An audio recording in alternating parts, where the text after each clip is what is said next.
si l'un seulement c'était une personne.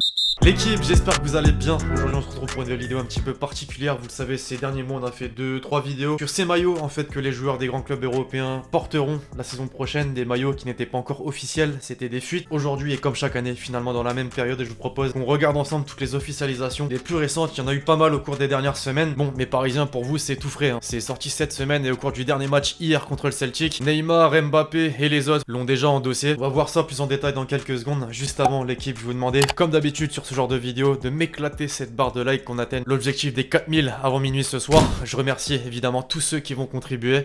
On entre dans le vif du sujet. Désormais l'équipe, on commence en France et on en parlait à l'instant. Justement, le PSG fête ses 50 ans cette année. Nike a bien évidemment marqué le coup avec le retour d'une identité non seulement forte mais essentielle pour beaucoup de supporters, la bande Echter. Voilà ce qui est pour certains en tout cas un vrai maillot du Paris Saint-Germain. Un design historique frappé par une large bande rouge, elle-même entourée d'une fine bande blanche. Le tout sur le traditionnel fond bleu marine. Si RTL ou encore Canada Dry étaient positionnés en tant que sponsor maillot sur la bande rouge, le flocage Hall, lui, en revanche, l'a séparé en deux. En dehors de ça, on peut mentionner les quelques petites particularités, notamment au niveau de l'extrémité des manches où on retrouve le blanc et le rouge. Au niveau du col et enfin côté technologie, l'équipementier américain a utilisé sans surprise la nouvelle génération de son tissu Vapor Knight qui est fortement illustré par ce relief présent sur les épaules et les flancs du maillot. Un choix fort donc, mais cohérent suite aux nombreuses demandes, qui aura forcément un potentiel marketing très intéressant. Pour le rappel, le club vend aujourd'hui près d'1,5 million de maillots chaque saison. Il y a 7 ans, il en vendait entre guillemets seulement 400 000. Pour l'extérieur, maintenant l'équipe, on est sur la même idée. Les seuls changements se trouvent évidemment au niveau des couleurs du col, cette fois-ci façon polo, et au niveau de l'extrémité des manches, aucune autre couleur n'est venue déborder la base blanche. Alors mes Parisiens, forcément je connais votre avis, j'ai circulé un petit peu sur les réseaux. En est-il que vous pouvez toujours me le confirmer dans les commentaires. On continue en France avec le LOSC cette fois-ci, non pas représenté par Nike mais par New Balance. Le club français est désormais le seul du championnat à être représenté par la marque américaine, Nantes étant passé chez Macron. Néanmoins, elle a fait son travail en utilisant ce grand V déjà utilisé par le passé dans les années 60, 90, mais aussi au cours de la saison 2016-2017. L'identité fait son retour sur la poitrine des joueurs, d'une façon en revanche bien différente des années passées, plus large, imaginé autour d'un coloris bleu jean et habillé d'un graphisme interne avec des formes géométriques. Voilà ce à quoi ressemblera le maillot domicile du LOSC la saison prochaine. La saison 2020-2021 va être particulière pour plusieurs raisons. L'une des principales justement concerne les anniversaires. On a mentionné les 50 ans du PSG. Maintenant, on passe avec l'Olympique Lyonnais qui fêtera son 70e anniversaire la saison prochaine. Adidas, qui collabore avec le club depuis 2010, a conçu une tenue plutôt simple mais efficace. Il reprend le blanc historique à travers un tissu à la maille hexagonale à l'image du territoire français pour reprendre explicitement le communiqué officiel. Le rouge a uniquement été utilisé sur le côté gauche au niveau des épaules et des bords de manche. Le bleu, lui, de la même manière côté droit. Dernière particularité, on peut la mentionner, le blason du club qui est surmonté par la notion 1950-2020 en doré. Pour l'extérieur, maintenant l'équipementier allemand a utilisé un graphisme nouveau pour le club, en tout cas pour la tenue extérieure. Elle reprend le col et les bords des manches des maillots Condivo 20 qu'on avait déjà aperçu sur les sélections nationales. Là, elle se démarque par l'apparition de bandes verticales avec un effet coup de pinceau. Pour finir, il y a quelques semaines, on en parlait d'ailleurs, la LFP présentait 3 flocages différents. Les clubs ont eu l'autorisation de les utiliser de la manière qu'ils le souhaitaient. L'OL a choisi de positionner un flocage bleu et rouge sur le maillot domicile et entièrement blanc sur le maillot extérieur. Les deux d'ailleurs ont une typographie différente. Auteur d'une belle saison qui a amené le club vers sa première participation au tour préliminaire de la Ligue des Champions, le Stade Rennais à présent va forcément aborder la prochaine saison d'une façon différente des précédentes. L'équipementier Puma qui accompagne le club depuis la saison 2007-2008 a décidé de mettre en avant la culture et les symboles de la ville à l'honneur, à l'image finalement de l'OM dont on a déjà parlé par le passé, ou encore de Manchester City, on va voir juste après. Isidore Odorico, à moins d'être un fin connaisseur de l'histoire de la ville, c'est un nom qui vous dit rien forcément. Il s'agit en fait d'un célèbre mosaïste issu d'une famille d'artisans italiens, présent un peu partout au travers de ses œuvres dans la cité bretonne. Il est également une figure historique du Stade Rennais puisqu'elle a été joueur entre 1912 et 1914, puis président du club de 1918 à 1925. Une présence que Puma a mis en avant au niveau du graphisme en lui rendant hommage. On y retrouve des imprimés qui reprennent le style artistique du mosaïste, le tout aux couleurs traditionnelles du club, le noir et le rouge. De l'autre côté des Alpes, la Serie A n'a pas encore pris fin, ce qui explique peut-être le temps que prennent les clubs à annoncer leurs différents maillots. En est-il que certains ont déjà fait le pas? c'est le cas notamment de l'AS Roma. Aujourd'hui même, Nike a dévoilé la tunique domicile du club italien pour la saison prochaine. Les joueurs revêtiront un maillot inspiré du passé du club, de la saison 1979-80 précisément, qui combine une base rouge vif avec des nuances d'orange, de jaune et de pourpre en dégradé, de la poitrine aux épaules. Pour la conception, c'est la nouvelle version de la technologie next-gen Vaporknight qui est utilisée. On la remarque avec le motif qui lui est associé au niveau des manches et des flancs. Enfin, sur les côtés du maillot, on peut apercevoir deux bandes sombres, un détail que l'on va retrouver sur de nombreux maillots Nike cette saison. Jusqu'ici, la marque à la virgule a beaucoup impressionné de par son originalité. Justement, avec l'Inter, là on peut le dire, elle s'est réinventée en mélangeant la tradition et la modernité. On l'avait vu à la fin du mois de juin, le maillot domicile de l'Inter Milan pour la saison prochaine aura cette particularité de faire apparaître ces mythiques bandes verticales noires et bleues. En revanche, façon zigzag, la conception est la même que pour l'AS Roma. Concernant l'extérieur, il est tout frais, il a été annoncé cette semaine dans la continuité entre guillemets révolutionnaire. Celui-ci sera représenté, ça saute aux yeux, par un quadrillage. Fort heureusement, les couleurs sont bien celles du club. Ce maillot a fait beaucoup parler. J'ai vu d'ailleurs quelques montages sur Twitter où ça faisait des morpions, quand même faut le faire. Twitter aussi, bon, ce réseau est fabuleux. Un petit avis dans les commentaires, ça m'intéresse pour le coup. Outre-Manche, dorénavant, on parlait de culture. Il y a quelques instants avec l'équipementier Puma pour le maillot domicile du Stade Rennais. On citait l'OM, mais aussi Manchester City, justement. Il est difficile de se réinventer en concevant un maillot domicile tout en conservant les traces d'un héritage. Pourtant, l'objectif est accompli. Pour son maillot domicile, il a beaucoup été critiqué d'ailleurs. Les Citizens arboreront un design emblématique puisqu'il représente les mosaïques du quartier du nord de la ville qui ont été mises à l'honneur par la marque allemande. Les mosaïques ont joué un rôle important dans l'histoire de Manchester City remontant à près de 100 ans. La tradition se poursuit avec de nombreuses légendes de clubs immortalisés en tant qu'œuvre d'art en mosaïque à la City Football Academy, inspirant la prochaine génération de joueurs, pour reprendre les quelques propos du communiqué de presse. Alors pour ceux qui voulaient se faire une petite idée de ce à quoi ça pourrait ressembler la saison prochaine, les joueurs ont déjà eu l'occasion de l'arborer, notamment lors de la demi-finale de la FA Cup face à Arsenal. Il en est de même d'ailleurs du côté de l'ombre. Chelsea a plusieurs fois mis en avant son maillot domicile pour la saison prochaine, en match notamment, donc on a déjà un ressenti. Les fans n'en sont pas forcément déçus puisqu'il rend directement hommage à la ville de Londres. Le bleu est toujours aussi présent. Un graphisme à base de fins chevrons habille l'intégralité du maillot, mais là où entre guillemets ça pose un petit peu problème, le sponsor maillot Free, logo de l'entreprise de télécommunications, gâche un petit peu l'aspect. Des montages d'ailleurs ont déjà été réalisés encore une fois sur ce fameux réseau social qu'est Twitter. Concernant l'extérieur maintenant, qui a été dévoilé seulement une semaine après le domicile, le même procédé a été utilisé cette fois-ci avec des nuances plus foncées sur certains éléments. Les Blues jusqu'ici le mettent plutôt bien en avant avec un grand nombre de victoires. Bon, on passera à côté de Sheffield de Chelsea qui s'est clôturé sur un 3-0 pour l'équipe à domicile, d'où les fameux montages. Du côté d'Everton, tiens, premier club représenté par Hummel au cours de cette vidéo. Un peu plus d'un mois après avoir annoncé son arrivée aux côtés du club, la marque danoise a déjà donné naissance aux premières pièces en direction du club avec la présentation des nouveaux maillots. En dehors de la conception écologique, un trait qu'a voulu mettre en avant la marque, ce qui était important pour les supporters, c'est la création graphique. Ils n'ont pas été déçus, le concept général est relativement classique. Il reprend la couleur traditionnelle, il arbore bien les chevrons emblématiques de la marque Hummel, simple mais efficace comme j'aime souvent dire. En Espagne, Nike a également fait vite pour dévoiler ses nouveaux maillots, ceux de ses clubs les plus importants. L'Atlético Madrid pour commencer, dont on avait déjà évoqué il y a quelques semaines, sans surprise. Le maillot domicile comporte les traditionnelles bandes verticales blanches et rouges qui sont finalement utilisées depuis plus de 100 ans. En revanche, chaque année, ces rayures se présentent sous différentes formes. Pour la saison prochaine, les Colchoneros auront le droit à cette signature graphique assez unique qui introduit en fait un effet pinceau. Pas grand chose à dire de plus concernant le second club, le Barça évidemment. Son maillot domicile avait lui aussi fuité il y a un bon moment. Pour l'exercice 2020-2021, Messi et ses coéquipiers arboreront une tunique plutôt traditionnelle. Les bandes verticales rouges et bleues sont toujours présentes. Pas de surprise, seul petit changement, on l'avait évoqué justement, l'apparition de la couleur jaune qui sépare ces rayures mais qui est également présente au niveau du col. Petit aparté d'ailleurs, faut savoir que les maillots officiels utiliseront la dernière technologie next-gen Vaporknight, donc la version à 140 €. Mais il faut savoir aussi qu'il y a un maillot Drifit réplica à 90 €. Et justement, quelques heures avant la présentation officielle, la marque à la virgule a constaté un problème de fabrication qui fait pâlir les maillots au contact de la sueur ou lors des lavages, comme quoi, même chez des clubs comme le Barça, ça peut arriver, et non pas qu'avec le club de ta ville le dimanche. En Allemagne, le Borussia Dortmund a fait beaucoup parler après avoir dévoilé son maillot domicile en compagnie de son équipementier Puma. C'est sûr, il est impossible qu'un maillot plaise à tout le monde. Certains restent fidèles à des modèles plutôt classiques, d'autres aiment bien l'innovation. Pour le coup, moi c'est une de mes tuniques préférées. Vous l'avez forcément vu passer pour la saison prochaine. Les jaunes et noirs arboreront une tunique plutôt électrique. C'est le terme qui définit parfaitement l'esthétique représentée. Si certains ont associé ce design à un personnage de Pokémon, Pikachu tu connais, celui-ci a bien son interprétation. L'imprimé graphique noir rend hommage à la station de métro Westfalen-Hallen, reprenant des éléments de l'architecture et s'intégrant au design de la tenue. La station est un élément clé de la culture des fans, avec la boussole lumineuse trouvée sur le sol de la station, une caractéristique bien aimée pour reprendre le communiqué de presse. Novateur dans sa conception donc, mais avec une touche de culture. L'autre Borussia Mönchengladbach, lui aussi représenté par Puma, sera symbolique. Il illustre un graphisme géométrique réalisé grâce à différentes nuances de gris. Les Marseillais, ça vous rappelle sûrement quelque chose. Le RB Leipzig, de son côté, était un des premiers clubs allemands à s'afficher avec son maillot domicile 2020-2021. Pas grand chose à dire sur celui-ci étant donné qu'il reprend le design classique. Le seul changement se trouve au niveau des flancs droit et gauche où quelques touches de couleur rouge et jaune sont représentées. Un peu de la même manière que les maillots de la Corée du Sud ou encore pour ceux qui ont vu ma vidéo sur les crampons du dernier pack Neighborhood. Pour conclure cette vidéo l'équipe, on va pas s'attarder sur chacun des maillots que je vais montrer à l'écran. Simplement c'est quelques coups de cœur en dehors des 5 grands championnats européens que j'avais envie de caler. Du côté des Pays-Bas par exemple avec le maillot extérieur du Feyenoord Rotterdam, cette combinaison de rouge et de noir exceptionnelle. La Z Alkmaar aussi qui reprend ces deux mêmes couleurs, petite préférence pour celui-ci. L'Ajax avec son maillot extérieur très particulier. Et enfin il a été dévoilé aujourd'hui les deux maillots principaux du club d'André-Pierre Gignac, les Tigresses, avec à chaque fois un design qui attire l'œil. En tout cas c'est mon avis. Enfin bref, voilà l'équipe, c'est tout pour cette vidéo sur les nouveaux maillots officiels des grands clubs européens, sauf le dernier évidemment. Pour la saison prochaine, j'espère vraiment que vous l'avez kiffé, je compte sur vous, c'est le cas, pour lâcher le gros pouce bleu. Donnez-moi votre avis justement dans les commentaires sur tout ce qu'on a pu voir. D'ici là on se retrouve très vite sur la chaîne pour de nouvelles vidéos. C'était Lexti,